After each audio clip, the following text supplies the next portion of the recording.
AP CM Jagan పై జరిగిన దాడి పోలీసులకు సవాల్గా మారింది. దాడి కేసులో దర్యాప్తు ముమ్మరం చేసిన పోలీసులు ఇప్పటికే 4 అనుమానితులను అదుపులోకి తీసుకుని విచారణ చేపట్టారు. దీంతో ఘటన జరిగిన ప్రదేశాన్ని పోలీసులు జల్లెడ పడుతున్నారు.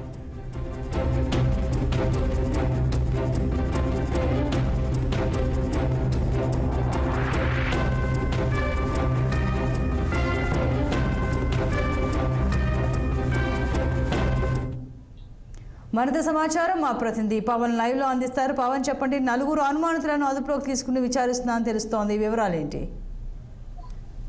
గుడ్ ఆఫ్టర్నూన్ సంతోష్ని. ఏదైతే ఏపీ ముఖ్యమంత్రి వైఎస్ జగన్మోహన్ రెడ్డి మేమంతా బస్సు సిద్ధం సభలో కూడా జరిగినటువంటి రాళ్ల దాడి నేపథ్యంలో కూడా ఇప్పటికే ఆయా ఘటనకు సంబంధించి కూడా ఎఫ్ఐఆర్ నమోదైంది. దాదాపుగా ఈ నిఘా వర్గాలు కూడా పూర్తి స్థాయిలో ఈ విషయంపై కూడా ప్రత్యేకమైనటువంటి నిఘా బలగాలతో కూడా దర్యాప్తు ముమ్మరం చేస్తా ఉన్నారు.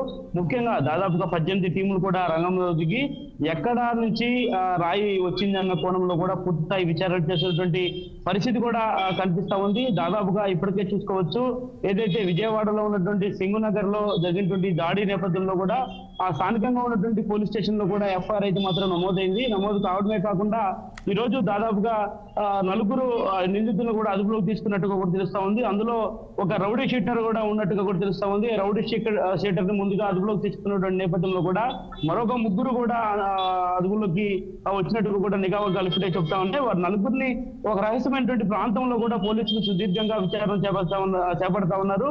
ముఖ్యంగా ఏదైతే ఈ రోజు జరిగినటువంటి దర్యాప్తులు అయితే మాత్రం ఆ పూర్తి స్థాయి వివరాలు కూడా వెల్లడించేందుకు ఇప్పటికే ఏపీ రాష్ట్ర పోలీసు వ్యవస్థ అయితే మాత్రం పూర్తి స్థాయిలో దీనికి సంబంధించిన దర్యాప్తును అయితే మాత్రం వేగవంతం చేస్తా ఉంది. ముఖ్యంగా సింగనగర్ లోకి ఎంటర్ కాగానే దాదాపు ముఖ్యమంత్రి 3.5 గంటల పాటు కూడా రోడ్ షో నిర్వహించారు. 3.5 గంటల అనంతరం కూడా సింగనగర్ లో ఉన్నటువంటి అంకాళమ్మ గుడి సమీపంలోకి రాగానే ఒక్కసారిగా అక్కడ కరెంటు పోవడం, కరెంటు పోయినటువంటి నేపథ్యంలో అక్కడ ఉన్నటువంటి ఫడ్ లైట్స్ ద్వారా కూడా ఆయనకి పూలమాలలు వేసినటువంటి అనంతరం తిరిగి మరలా ఆ పూలమాలలు తీస్తున్నటువంటి క్రమంలో కూడా ఒకసారిగా ఆ రాయి జగన్మోహన్ రెడ్డి నుదుటి తల ఏదైతే కంటి పై భాగాన తగిలినటువంటి నేపథ్యంలో కూడా ఆయనకి రక్తస్రావం జరిగినటువంటి వెంటనే అక్కడ ఉన్నటువంటి వైద్యులు అయితే మాత్రం వెంటనే ఆయనకి ప్రథమ చికిత్స అందించడమే కాకుండా ఆ రోజు రాత్రే విజయవాడలో ఉన్నటువంటి ప్రభుత్వ ఆసుపత్రికి తీసుకెళ్లి కూడా ఆయనకి చికిత్స చేసినటువంటి పరిస్థితి. సో ఈ నేపథ్యంలోనే ఈ ఘటనకు సంబంధించి కూడా కేవలం నిఘా వర్గాల వైఫల్యమా, లేదంటే భద్రతా లోపం జరిగిందా, లేదంటే కావాలనే ప్రతిపక్ష పార్టీకి ఉన్నటువంటి నేతలు ఎవరైనా రాళ్ల దాడి చేయించారా అన్న కోణంలో కూడా ఇప్పటికే పోలీసులు అయితే మాత్రం పూర్తి స్థాయి దర్యాప్తు చేస్తున్నటువంటి పరిస్థితి కనిపిస్తా ఉంది. దాదాపు 18 బృందాలు ఈ యొక్క ఘటనకు సంబంధించి కూడా లోతుగా దర్యాప్తు చేస్తున్నటువంటి పరిస్థితి కనిపిస్తా ఉంది.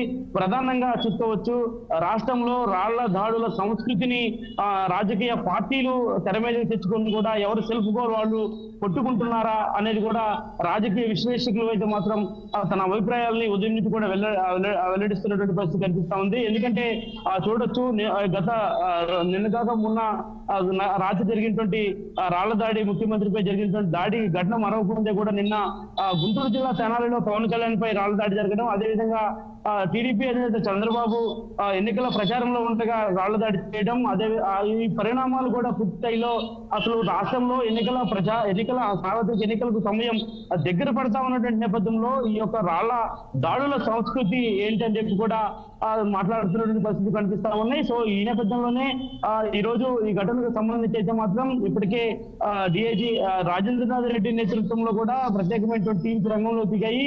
ముఖ్యంగా ఈ రోజు ముఖ్యమంత్రి జగన్మోహన్ రెడ్డి బస్సు యాత్ర మాత్రం కంటిన్యూగా ప్రారంభమైంది. నిన్న వరకే ఆయన రెస్ట్ తీసుకున్నారు. తిరిగి మరలా ఈ రోజు ప్రజల్లోకి వెళ్తున్నటువంటి నేపథ్యంలో కూడా ప్రస్తుతం ఉన్నటువంటి భద్రతా వ్యవస్థను అయితే మాత్రం పూర్తి స్థాయిలో కూడా మార్చివేయడమే కాకుండా నూతన భద్రతా సిబ్బందిని కూడా కేటాయించి అదనంగా మరొక 22 మందిని కూడా కేటాయించేటట్టుగా కూడా తెలుస్తా ఉంది. 22 మందిలో కూడా పూర్తి స్థాయి బందోబస్తు క్యాడర్ ని అయితే మాత్రం పూర్తి స్థాయిలో ఏర్పాటు చేశారు.